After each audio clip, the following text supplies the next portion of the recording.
একটা পরিষ্কার কথা বলবে সবাস্থান, শোনো শোনো শোনো তোমায় বলি যে এখন সব নামে না, তুমি একটা নির্দিষ্ট করে একটা নাম বলে যেও, যে নামে জীব মুক্তি পাবে। কিন্তু আমার মনে হয় মানুষ যে নাম করুক না কেন, যদি তার ভিতরে হিংসা থাকে সে কোনোদিন পার হতে পারবে না। আগে তোমার হিংসা ছাড়তে হবে।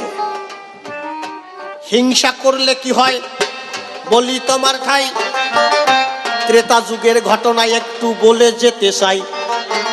রাবণ রাজা অহংকারে হিংসা করেছিল, যার জঙ্গে সব সমূলে তাহার বিনাশ হলো।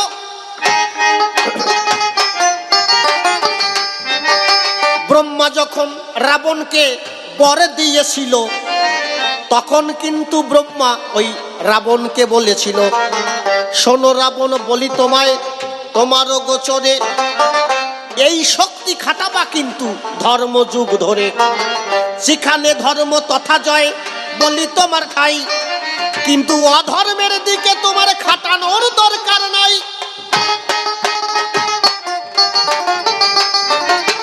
কিন্তু রাবণ রাজা কি করলো, ভগবানের বউটারে নিয়ে এসলো জোর করিয়া। দেখিস কত বড় অধর্ম, জোর করে ধরিয়ে নিয়ে এসলো। মুনিগণ বনের ভিতর আহার করে, ওই রাক্ষস পাঠাই দিল, ধরে ধরে খা।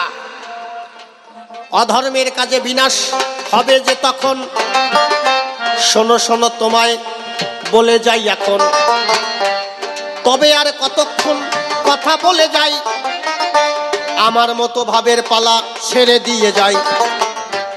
এরপরে হরিবাস সরকার সভাতে আসিবে, তাহার ভাবের কথাগুলি তুলিয়া ধরিবে। দেখি এসে কোন ভাবে কোন কোন কথা কয়, কোন ভাবে এসে দেয় তার ভাবের পরিচয়।